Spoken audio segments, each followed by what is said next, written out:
إن الحمد لله نحمده ونستعينه ونستغفره ونؤمن به ونتوكل عليه ونعوذ بالله من شرور أنفسنا ومن سيئات أعمالنا من يهده الله فلا مضل له ومن يضلله فلا هادي له ونشهد أن لا إله إلا الله وحده لا شريك له ونشهد أن سيدنا وسندنا وحبيبنا وطبيب في قلوبنا ومولانا محمدا عبده ورسوله الذي أرسل إلى الناس كافة بشيرا ونذيرا وداعيا إلى الله بإذنه وسراجا منيرا أما بعد فقد قال الله تبارك وتعالى في كلامه المجيد وفيه فرقانه الحميد أعوذ بالله من الشيطان الرجيم بسم الله الرحمن الرحيم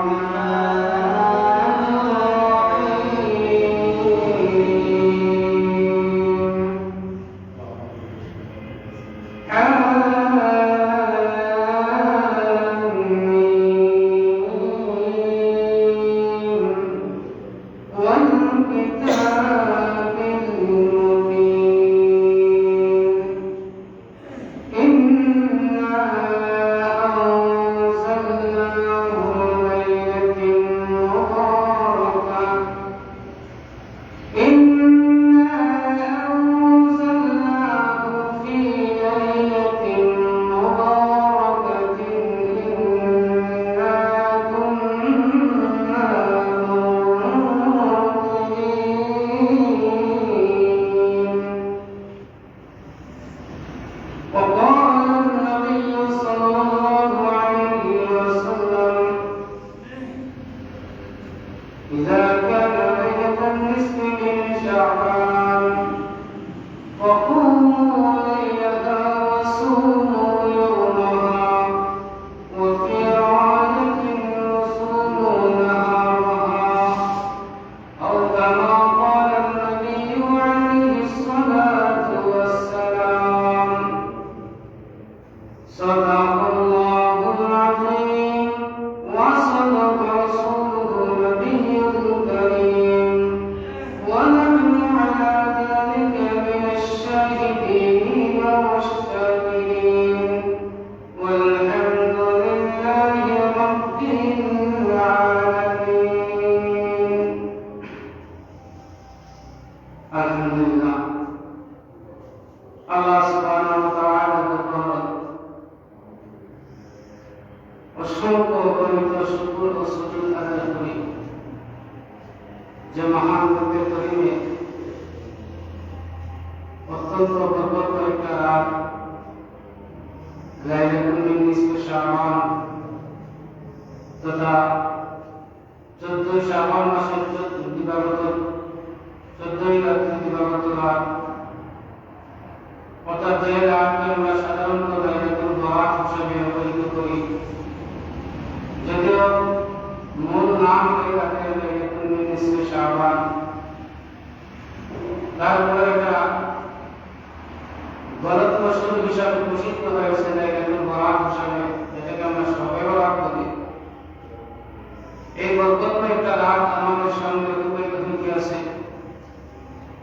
অনেক গুরুত্ব ফজিলত রয়েছে।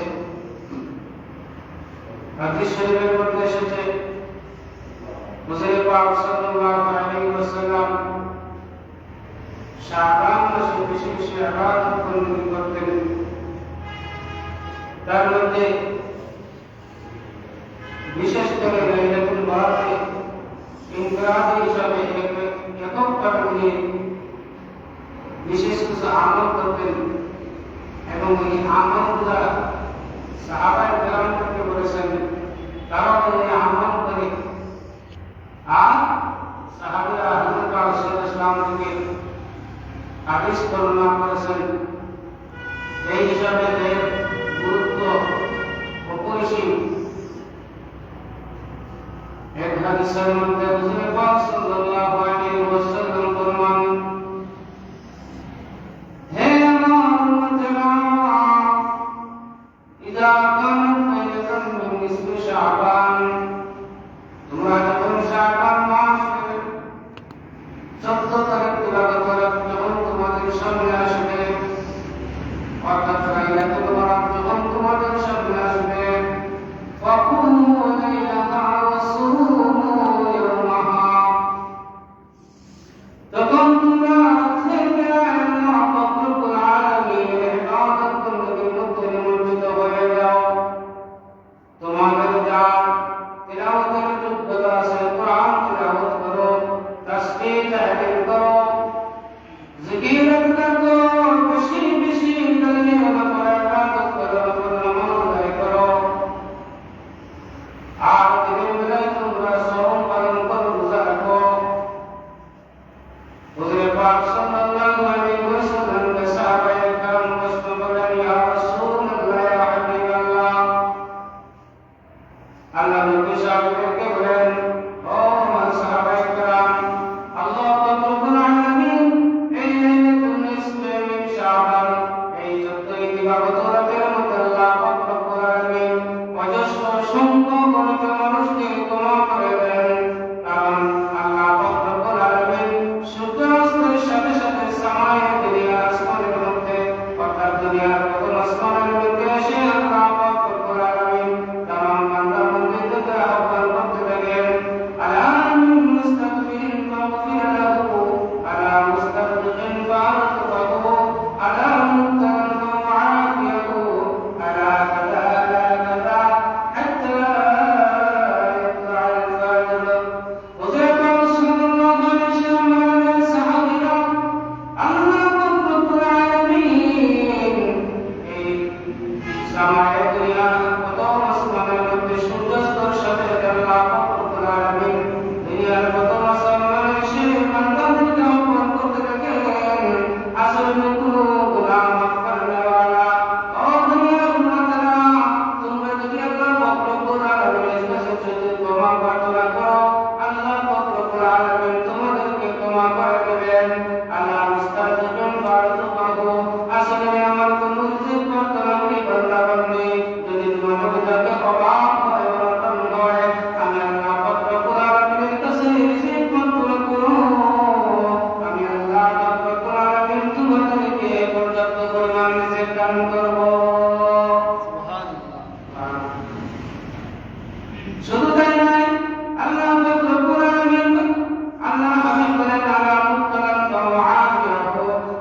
লাইলাতুল বরাত বলতে কিছু নাই, এটা কোরআনে নাই।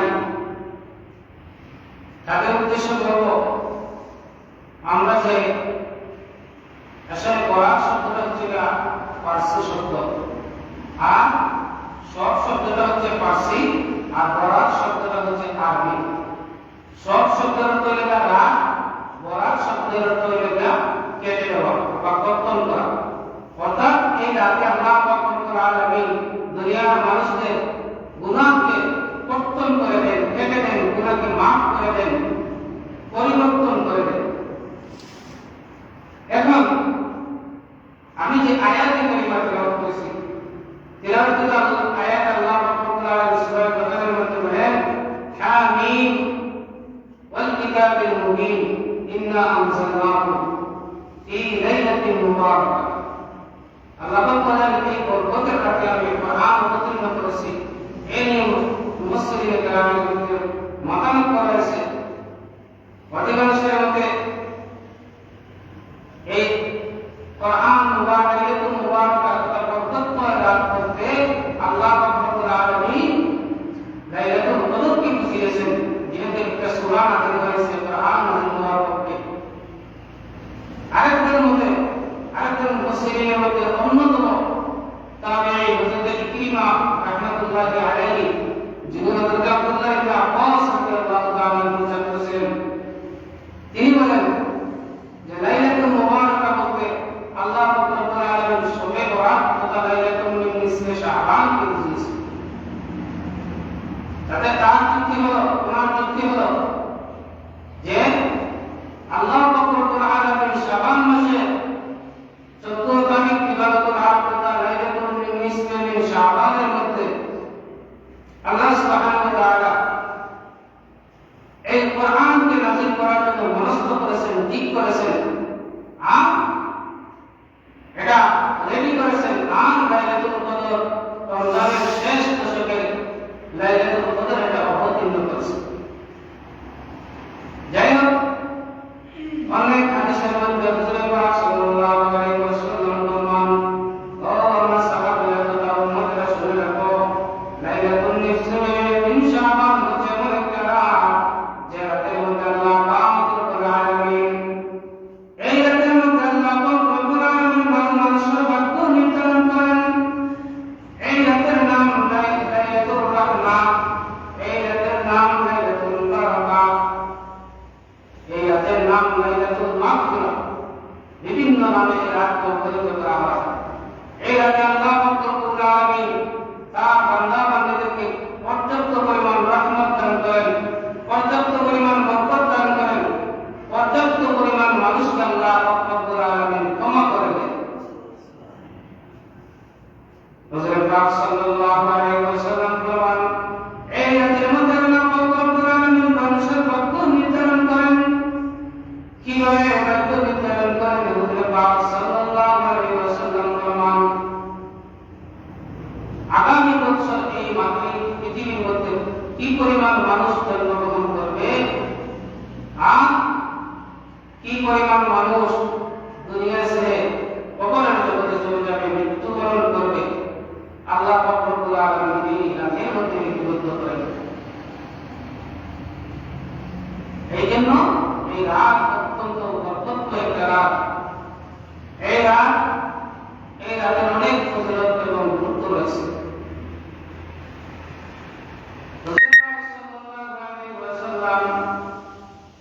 উম্মতকে সুসংবাদ দেন, আমার উম্মতেরা,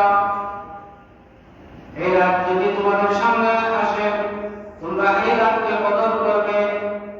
কদর কিভাবে করবে? আল্লাহর নবী বিশ্বনবী রাহমাতুল লিল আলামিন বলেন, হে মুহাম্মদেরা, এই রাত তোমাদের সামনে যখন অতিবাহিত হইবে, তোমরা এই রাতকে ভালোভাবে কদর করো। কিভাবে কদর করো? তোমরা দাঁড়াইয়া থাকো, সারা রাত দাঁড়াইয়া থাকো। তার মানে হলো তোমরা যখন ইবাদত বন্দেগী করো, নামাজ পড়ো, তোমরা তাসবিহ তাহলিল করো, জিকির আজকার করো, পবিত্র কোরআন শরীফ তিলাওয়াত করো, তোমাদের সুযোগ হলে তোমরা কবর জিয়ারত করো। কারণ মুর্দাদের সামনে গিয়ে তুমি তোমার জন্য বাবার জন্য জীবন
সবসময় মদের মধ্যে নেশা করতেন।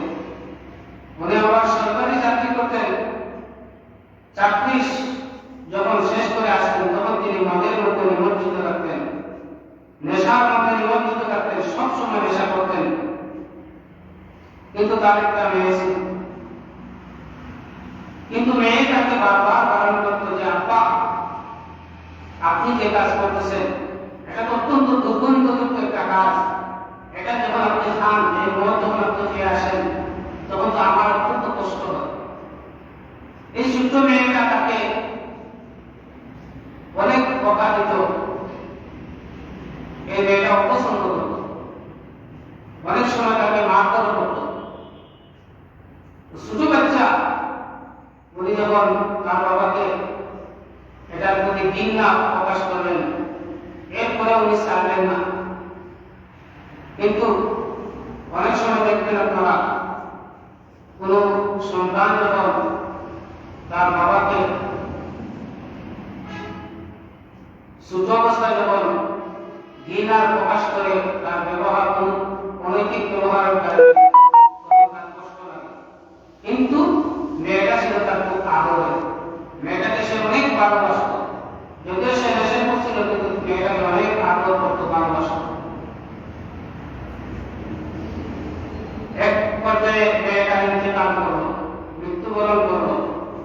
যখন মৃত্যুবরণ করলো তখন তার অন্তরের মধ্যে বিরাট বড় একটা কষ্ট অনুভব হলো, বিরাট বড় একটা ধাক্কা খেলো, যে ধাক্কা তার অনেক হৃদয়ের মধ্যে আঘাত করেছে। এইরকম সবে বরাসরাত থেকে মালিক ইবনে দিনার রাহমাতুল্লাহি আলাইহি বিশাল মদ খেয়েছেন, মদের মধ্যে মদ খেয়ে অচেতন হয়ে মাথা হয়ে পড়েছেন, ঘুমন্ত অবস্থায় ঘুমিয়ে গেছেন। হযরত মালিক ইবনে দিনার রাহমাতুল্লাহি আলাইহি যুগ শ্রেষ্ঠ বলে, কিন্তু প্রথম তার অবস্থা খুবই নাজুক ছিল। উনি বর্ণনা করতেছেন, একদিন সকালবেলা রাতে আমি প্রচুর পরিমাণ মদ খেয়েছি, এমন পরিমাণ মদ খেয়েছি যে মদ খাওয়ার কারণে আমি প্রচুর পরিমাণ নাদান হয়ে গেছিলাম। আমি অচেতন হয়ে পড়েছিলাম, আমার কোনো সেন্সে কোনো কাজ করতেছিল না। এমন অবস্থায় হঠাৎ আমি ঘুমিয়ে যাই। ঘুমিয়ে যাওয়ার পরে আমি স্বপ্নের মধ্যে দেখতে পেলাম একটা বিরাট বড় অজগর সাপ আমাকে দৌড়াইতেছে। আমি সাপ থেকে বাঁচার জন্য, এই সাপ থেকে বাঁচার জন্য আমি পলায়ন করলাম, দৌড়ানো করলাম, কিন্তু আমাকে কেউ বাঁচাইবার জন্য সামনে অগ্রসর আসলো না। আমাকে বাঁচাইবার জন্য কেউ সামনে অগ্রসর হয়ে আসলো না। এমন অবস্থায় হঠাৎ দৌড়াইতে দৌড়াইতে রাস্তার মধ্যে একটা বৃদ্ধ লোকের সাথে আমার সাক্ষাৎ হয়ে গেল। বৃদ্ধ লোককে দেখে আমি একটু, আমার মনের মধ্যে একটু প্রশান্তি আসলো। বৃদ্ধ লোককে বললাম, ও বৃদ্ধ বাবাজি, এই যে বিরাট বড় একটা সাপ আমার পিছু নিয়েছে, আমাকে দৌড়াইতেছে দংশন করার জন্য, ওই সাপ থেকে আপনি আমাকে একটু রক্ষা করুন। বৃদ্ধ লোকটা কি বলে, বাবা গো, আমি তো নিজেই দুর্বল মানুষ, আমি তোমাকে সাপ থেকে কোনো অবস্থাতে বাঁচাতে পারবো না। অসহায় ধীরে ধীরে আবার সামনের দিকে দৌড়াইতে আরম্ভ করলেন।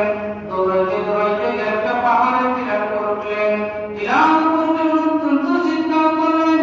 চিৎকার করার সাথে সাথে এই যে মেয়েটা তার ছোটবেলা মারা গিয়েছিল, ওই একটা বালাখানা বিল্ডিং ছিল, ওই পাহাড়ের মধ্যে, ওই টিলার মধ্যে একটা বড় বিল্ডিং ছিল। ওই বিল্ডিং থেকে ওনার চিৎকার শুনে তার ছোট যে মেয়েটা মারা গিয়েছিল, ওই মেয়েটা চলে আসলো। আসিয়া বলতেছে, আপনি এখানে কেমনে আসলেন? উনি বলতেছেন, মা, আগে আমাকে বল, আমাকে এই বিশাল বড় আল্লাহর সাপের কবল থেকে আমাকে তুমি মুক্ত করে দাও। মেয়েটা যখন তার বাবার চিৎকার শুনতে এই বিল্ডিং থেকে দৌড়ে আসে বাবার কোলের মধ্যে উঠলো। বাবার কোলের মধ্যে যখন উঠলো, সাপটা দাঁড়িয়ে গেল। সাপটা দাঁড়িয়ে গেল, আর সামনে অগ্রসর হয় না। হযরত মালিক ইবনে দিনার রাহমাতুল্লাহি বর্ণনা করেন, আমি যখন আমার মেয়েকে বললাম, মা, তুমি যখন আমার কোলে উঠলে তখন এই সাপটা দাঁড়িয়ে গেল, আমি কিছু বুঝতে পারলাম না। তখন মেয়েটা ডাক দিয়ে বলে, আপা গো, ওই যে সাপটা দেখতেছেন, এই সাপটা আপনি যখন আপনার কোলের মধ্যে উঠে যায়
ইবনে দিনার রাহমাতুল্লাহ আলাইহি মেয়েদেরকে বলে, আব্বা গো, এখনো কি তোমার এই কথা মনে হয় না? এখনো কি তোমার হাসরের কথা মনে হয় না? এখনো কি তোমার কবরের কথা মনে হয় না? এখনো কি তোমার জাহান্নামের কথা মনে হয় না? আর কত সুখ পাইবা, আর কত ঘুষ খাইবা, আর কত জিনার মধ্যে থাকবা, আর কত ব্যভিচারের মধ্যে থাকবা। আব্বা গো, এখনো কি তোমার নাম জোহর কবরের রত্ন অন্তরের মধ্যে ঢোকে না? মেয়ে যখন এই সমস্ত কথা বাবাকে বলতেছে, এমন অবস্থায় মালিক ইবনে দিনার রাহমাতুল্লাহ আলাইহি ঘুম ভেঙে গেছে। মালিক ইবনে দিনার রাহমাতুল্লাহ আলাইহি স্বপ্ন থেকে উঠে ঘুম ভেঙে যাওয়ার পর দেখে এখনো সূর্যোদয়ের রজনী শেষ হয় নাই। মালিক ইবনে দিনার রাহমাতুল্লাহ আলাইহি দৌড় দিয়ে গোসল করেছে, আর একবার দৌড় দিয়ে মসজিদের মধ্যে ঢুকে গেছে। গিয়ে আল্লাহর কাছে এমন কান্না কাঁদলো যে কান্না কাঁদতে আল্লাহ পাক রব্বুল আলামিন তার জিন্দেগীর সমস্ত গুনাহ ক্ষমা করে দিয়েছেন। এই মজবুর শেষ পর্যন্ত আল্লাহর বিখ্যাত ওলি হয়ে গেছে। সুবহানাল্লাহ। তাহলে মালিক ইবনে দিনার রাহমাতুল্লাহ আলাইহি জগৎ বিখ্যাত মজবুর থাকার পরেও সাধারণ একটা হাবের শব্দের মাধ্যমে উনি যদি ওনার জীবনকে পরিবর্তন করতে পারেন, আমরা তো আলহামদুলিল্লাহ, আমরা তো মদও খাই না, ঘুষও খাই না, সুদও খাই না, আমরা গরিব হতে পারি, আমরা নিম্নবিত্তের পর্দা হতে পারি, তারপর আমরা হালাল খাওয়ার চেষ্টা করি, রুজি রোজগার করে হালাল করে রোজগার করে আমরা খাওয়ার চেষ্টা করি। আমরা যদি এইভাবে যদি আল্লাহর দরবারে যদি ফরিয়াদ করি, আল্লাহর কাছে যদি ফরিয়াদ করি, আল্লাহর কাছে যদি কান্না করি, আল্লাহর কাছে যদি চাই, আল্লাহর কাছে যদি চাওয়ার মতো চাইতে পারি, আল্লাহ পাক রব্বুল আলামিন আমাদেরকেও মাফ করবেন। এই জন্য আল্লাহ পাক রব্বুল আলামিন বলেন, তারা কুবিয়ানাইয়া, আমি বান্দাকে আমি আল্লাহ পাক রব্বুল আলামিন আমার কুদরতি হাতে বানাইছি। কারণ আমি বান্দা বানাইছি, মানুষ বানাইছি জাহান্নামে দেওয়ার জন্য নয়। ও দুনিয়ার বান্দারা, আমি তোমাদেরকে এত আদর করে বানাইছি, আমি আদর করে বানাইছি কারণ তোমরা তোমাদেরকে আমি আল্লাহ পাক রব্বুল আলামিনের একটা নির্দিষ্ট উদ্দেশ্য নিয়ে বানাইছি। উদ্দেশ্যটা কি? আল্লাহ এর মধ্যে আল্লাহ পাক রব্বুল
মাকরুল মাজরি।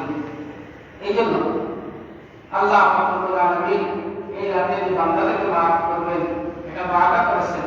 আমরা আল্লাহর কাছে যাই, আমরা আল্লাহর কাছে যাই, যাওয়ার মতো যাই। এই জন্য আল্লাহ রাব্বুল আলামিনের কাছে তওবা করি, খালিস তওবা করি, খাঁটি তওবা করি। কোরআন কারীমের মধ্যে আল্লাহ রাব্বুল আলামিন ফরমান, ইয়া আইয়ুহাল্লাযীনা আমানু তুবু ইলাল্লাহ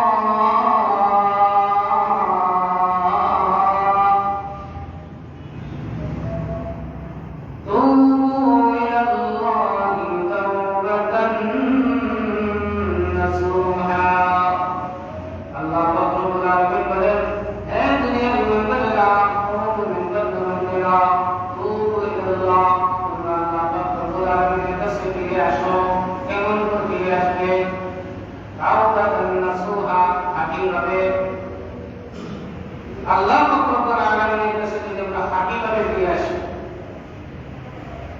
এই যে রাত, এই রাতে হাদিস শরীফের মধ্যে যে হুজুর পাক সাল্লাল্লাহু আলাইহি ওয়াসাল্লাম অনেক শ্রেণীর মানুষকে আল্লাহ পাক ক্ষমা করবেন না।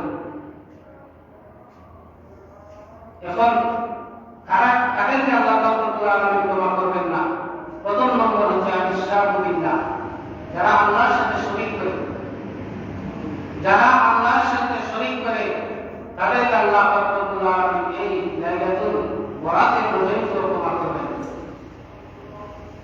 আরেকটা হচ্ছে উকুল ওয়ালিদাইন, মা বাবার অবাধ্য সন্তানরা, যারা মা বাবার সাথে দুর্ব্যবহার করে, খারাপ ব্যবহার করে, যে ব্যবহার করার কারণে মা বাবা তাদের প্রতি সন্তানদের প্রতি অসন্তুষ্ট, এই সমস্ত সন্তানদেরকে আল্লাহ রাব্বুল আলামিন এই বরাতের রাত্রিতে লাইলাতুল নিসফে শাবানের রাত্রিতে আল্লাহ পাক ক্ষমা করবেন না।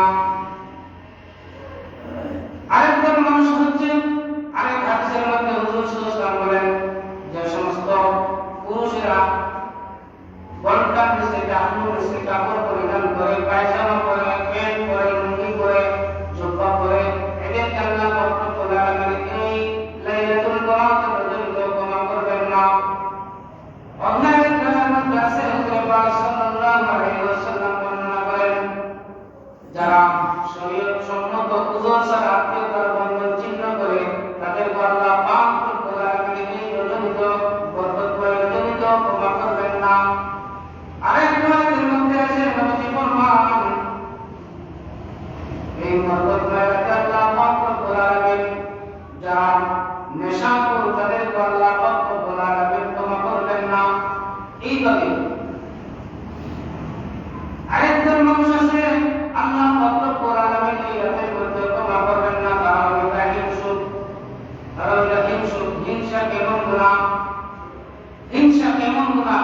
হাদিসের মধ্যে রাসূল ফরমান, وقال النبي صلى الله عليه وسلم إياكم والحسد فإن الحسد يأكل الحسنات كما تأكل النار الحطب أو كما قال النبي عليه الصلاة والسلام।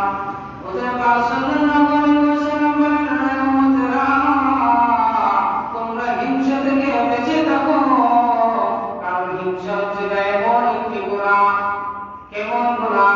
আল্লাহ রাসূল উদাহরণ দিয়ে বলেন, ও উম্মতেরা রে, যখন তোমরা আগুনের মধ্যে যখন লাফি দেও, লাফি যখন আগুনে লাগানো পায়, আগুনের মধ্যে যখন লাফি দেওয়া হয়, তখন লাফিটাকে আগুনে জ্বালাইয়া যেমন করে সারি করে, ঠিক তদ্রূপভাবে হিংসা হচ্ছে এমন একটা গুনাহ, এমন একটা গুনাহ যে গুনাহে মানুষের নেক আমলকে জ্বালাইয়া আগুনের লাফির মতো সারি করে ফেলে।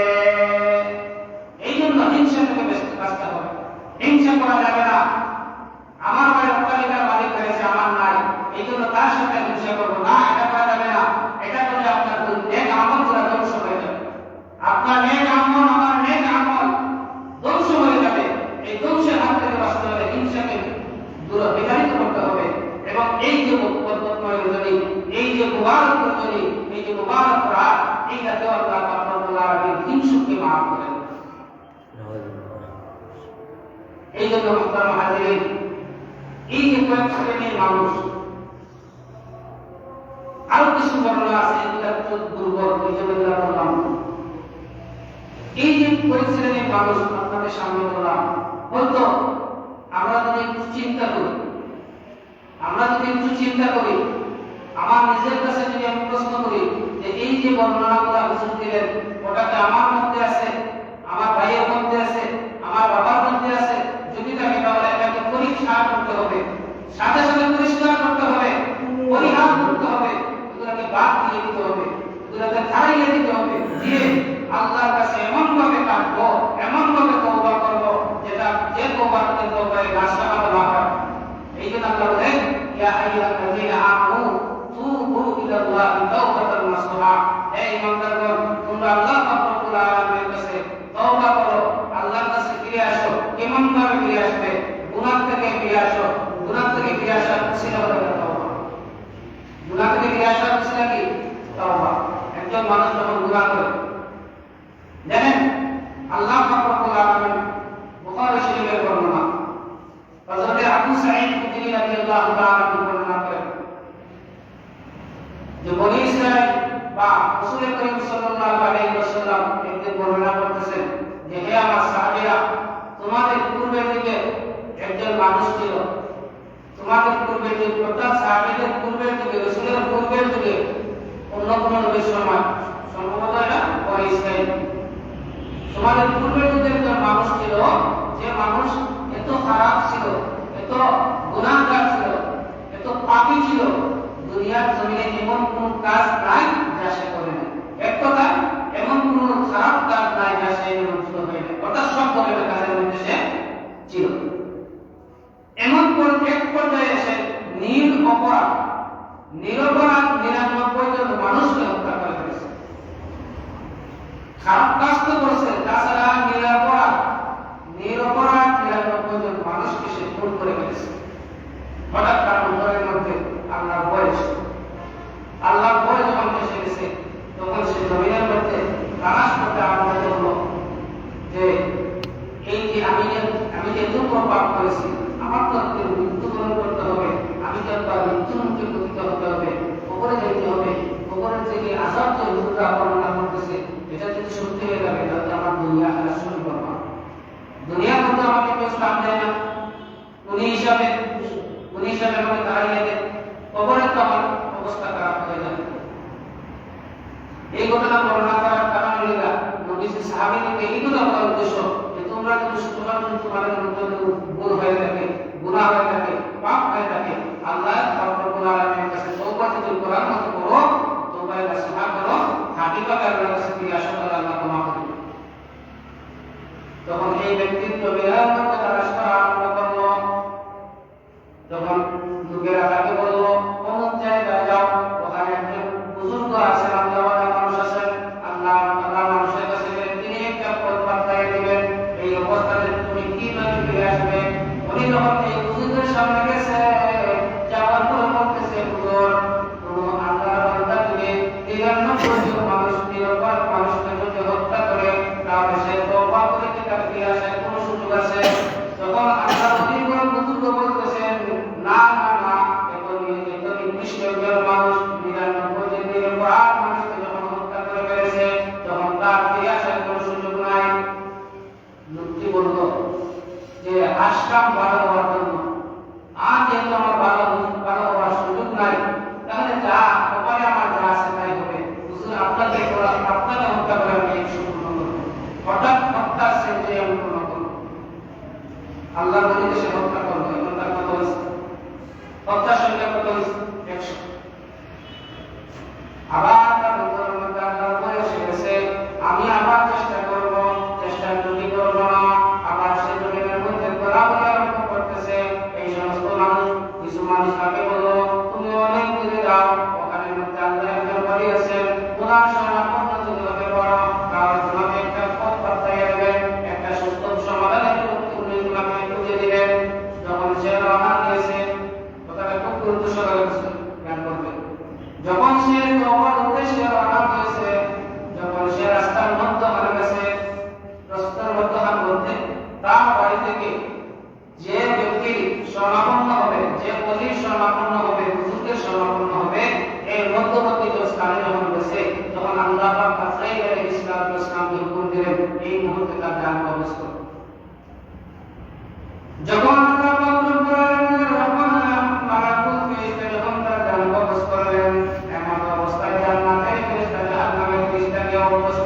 ওরা লাশকে টানা হেঁচড়া শুরু করে দিয়েছে। যখন ওনার মৃত্যু হয়েছে রাস্তার মধ্যখানে, তখন জান্নাতের ফেরেশতা জাহান্নামের ফেরেশতা তার লাশকে নিয়ে টানা হেঁচড়া শুরু করে দিয়েছে। জান্নাতের ফেরেশতারা বলতেছে, এ তওবা করার উদ্দেশ্যে, খারাপ থেকে ভালো হওয়ার উদ্দেশ্যে সে রওনা দিয়েছে, এই জন্য আমরা তাকে নিয়ে জান্নাতে প্রবেশ করাবো।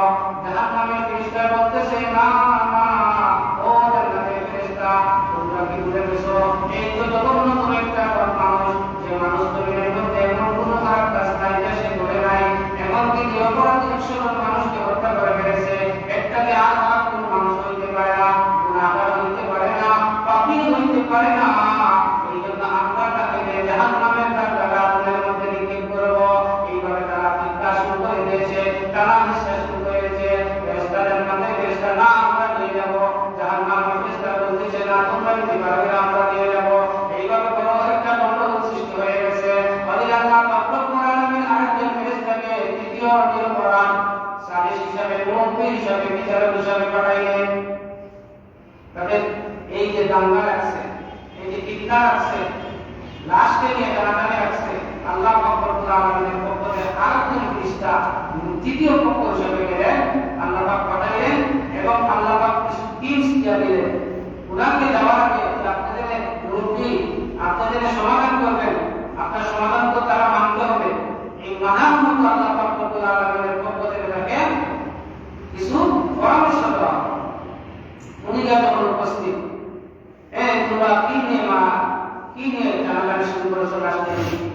জান্নাতের ফেরেশতারা তাদের কথা বললো যে উনি তো পাপী ছিল সত্য, কিন্তু যখন তওবার উদ্দেশ্যে যখন রওনা দিয়েছে, তখন সে ভালো কাজের উদ্দেশ্যে রওনা দিয়েছে। আর হাদিসের মধ্যে তো আছে, যখন কোনো মানুষ যখন সে তওবায় নাশমা করে ফেলে, তখন তার পূর্ববর্তী পূর্বের যত সমস্ত গুনাহ আছে সব গুনাহ আল্লাহ পাক রব্বুল আলামিন ক্ষমা করে দেন। সুবহানাল্লাহ। আর জাহান্নামের ফেরেশতা বলতেছে, দেখুন এত একটা পাপের ছিল, যে জমিনের মধ্যে এমন কোনো পাপ নাই যা সে করে নাই, এমনকি নিরপরাধ ৩০০ জন মানুষকে হত্যা করে ফেলেছে, তাই তোকে নিয়ে আমরা শাস্তি দেব। উনি তখন বললেন, আমাকে যদি তোমরা বিচারক মানো, আমি একটা সমাধান করে দেব, তবে যে পক্ষ আমাকে ওয়াদা দিতে হবে আমি যেটা করবো সেটা মানব। আপনার যদি যুক্তিসঙ্গতভাবে যদি সঠিক দিকে আপনি বিচার করেন, তাহলে আমরা মানব। উনি বললেন যে এই যে জায়গার মধ্যে মৃত্যু হয়েছে, এই মৃত্যু স্থান থেকে তার বাড়ি পর্যন্ত রাস্তা মাপামাপি করা হবে, আর মৃত্যু স্থান থেকে নিয়ে তার গন্তব্য যে আল্লাহর ওলির কাছে যাইবে, বুজুর্গের কাছে যাইবে, সেই স্থান মাপামাপি করা হবে। যদি দেখা যায় সে বাড়ির থেকে মৃত্যু স্থান পর্যন্ত বেশি আগায় গেছে, বেশি যদি তার হয়, তাহলে জান্নাতের ফেরেশতারা তাকে নিয়ে যাবে। আর যদি ওখান থেকে মৃত্যু স্থান থেকে যদি দেখা যায় রাস্তা কম হয় গন্তব্যস্থান পর্যন্ত, তাহলে জাহান্নামের ফেরেশতা তাকে নিয়ে যাবে। উভয় ফেরেশতা, জান্নাতের ফেরেশতা, জাহান্নামের ফেরেশতা উভয় এই পরামর্শে একমত। ঠিক আছে। ফেরেশতা যখন এই সালিস হিসাবে যখন এই পরামর্শ দিলেন, ফর্মুলা দিলেন, জান্নাতের ফেরেশতা জাহান্নামের ফেরেশতা তারা কোথায় রাজি হয়ে গেলেন। এদিকে যখন রাস্তা মাপামাপি করা হলো, রাস্তা মাপ করতে গিয়ে এক পর্যায়ে সমান সমান হওয়ার উপক্রম হয়েছিল। রাস্তা যখন মাপা শুরু হয়েছে, রাস্তা সমান সমান হওয়ার উপক্রম যদি হয়, তাহলে আবার টানা স্টেশন হবে। এই জন্য আল্লাহ পাক রব্বুল আলামিন প্রথম দিনে রাস্তাকে আদেশ করলেন, মাটিকে আদেশ করলেন, ও রাস্তা তুমি আমার বান্দার জন্য একটু লম্বা হয়ে যাও। ওখানে অপর বর্ণনা আছে, আমার বানান কথা বুখারী শরীফে অপর বর্ণনা আছে যে ও বান্দা, আল্লাহ বললেন, ও রাস্তা তুমি আমার বান্দার জন্য একটু লম্বা হয়ে যাও। আল্লাহ রূপের রাস্তা একটু লম্বা হয়ে গেল, জান্নাতের ফেরেশতারা আরাম প্রবেশ করলেন। এই জান্নাতের ফেরেশতাকে নিয়ে জান্নাতে প্রবেশ করলেন।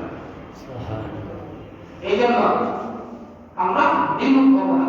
অন্য আয়াতের মধ্যে আল্লাহ পাক রব্বুল আলামিন বলেন, তুবু ইলাল্লাহি জামিআন আইয়ুহাল মুমিনুনা লাআল্লাকুম তুরহামুন। তুবু ইলাল্লাহ জামিআন, ও দুনিয়ার মানুষরা, তোমরা সবাই একত্রিত হয়ে আল্লাহর কাছে ফিরে আসো। সবাই গুনাহ ছেড়ে দিয়ে আমার কাছে ফিরে আসো, আমার আল্লাহর দিকে ফিরে আসো। কারা ফিরে আসবে?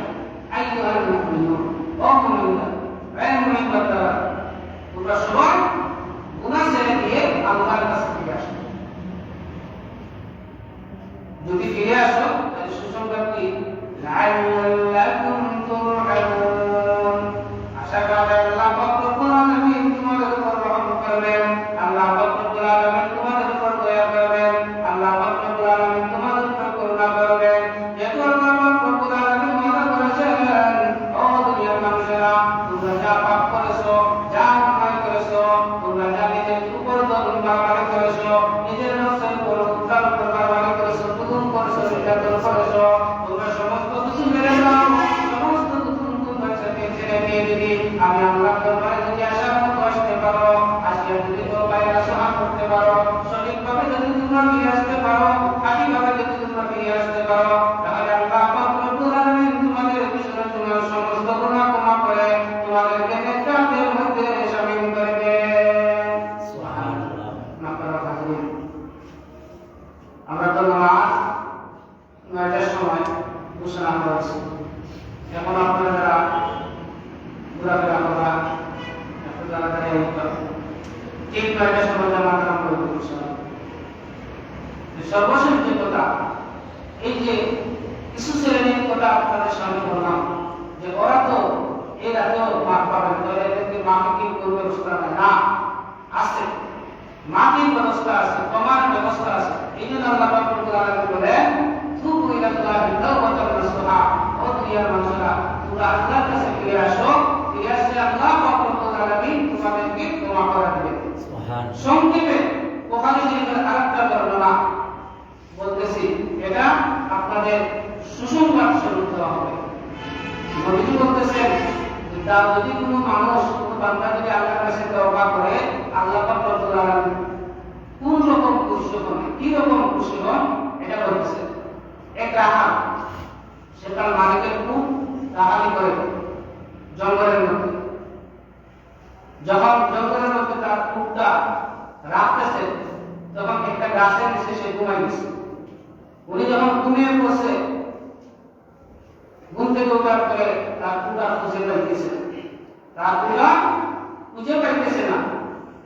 এমন অবস্থায় সমস্ত জঙ্গল সে তালাশ করেছে, সমস্ত জঙ্গল তালাশ করে সে খুঁজে পাইতেছে না, অথবা পুরা খুঁজে পাইতেছে না, মানে একটা প্রাণী খুঁজে পাইতেছে না।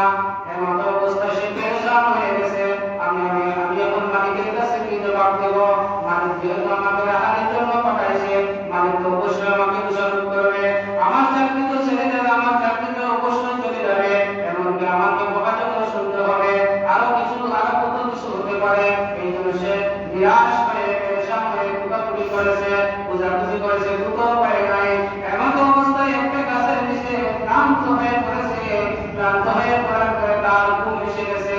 ঘুম যখন ভাঙছে, ভাঙার পরে সে তার এই পশুটাকে তার চোখের সামনে পেয়েছে, পেয়ে তার লাগাম এইভাবে ঝটকা দিয়ে ধরেছে। ঝটকা দিয়ে ধরার পরে সে বলতেছে, আল্লাহুম্মা আনতা রাব্বি, আল্লাহুম্মা আনতা রাব্বি ওয়া আনা আবদুকা, না, আল্লাহুম্মা আনতা আবদি, আল্লাহুম্মা আনতা রাব্বি ওয়া আনা আবদুকা, ও আল্লাহ তুমি আমার বান্দা, আমি তোমার প্রভু।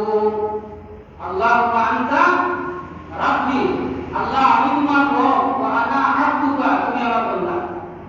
বিষয়টা বুঝতে পেরেছেন?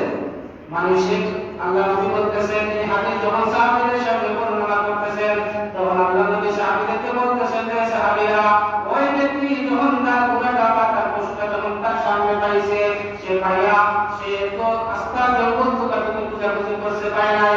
এমন অবস্থায় যখন তার ঘুম ভাঙছে, ঘুম ভাঙার পরে যখন পশুটাকে তার চোখের সামনে পাইছে, পাওয়ার পরে সে এত খুশি হয়েছে, এত খুশি হওয়ার পরে সে বলতেছিল, সে বলার কথা ছিল, আল্লাহ তুমি আমার রব, আমি তোমার বান্দা।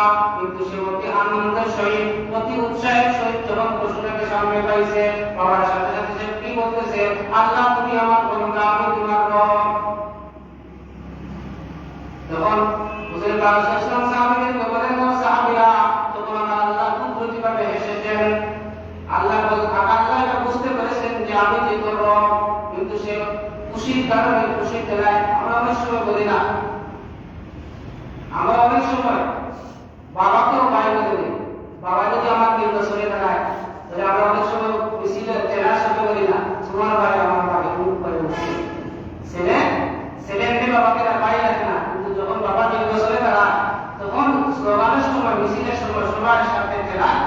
কি বলে দোয়া করে আমরা তখন আরেকজন বলে তোর ভাই হবে কি উনি তো তোর বাবা তুই এখানে বাবা এখানে সবাই ভাই এইরকম এক মতার মাঝে আমরা যা শুনলাম যা বললাম আল্লাহ রব্বুল আলামিন আমাদেরকে খালিস নফসভাবে তওবার উদ্দেশ্যে আমাদের সমস্ত গুনাহ এই রাতে আমরা মাফ করার চেষ্টা করি কারণ আমাদের জীবনে আরেকটা লাইলাতুল নিসফে শাবান বা প্রকাশ সকালে আমরা পাইলে কোনো গ্যারান্টি নাই আশা নাই আল্লাহ রব্বুল আলামিন আমাদের প্রত্যেককে খালিস নফসভাবে তওবা করার জন্য কবুল করুন এবং আমরা গুনাহ থেকে আল্লাহর কাছে বেশি বেশি মাফ চাই যা আমরা যা শুনলাম আল্লাহ পাকের উপর আমাদের উপর থেকে তৌফিক দান করুন সকলে বলি আমিন আমিন আল্লাহুম্মা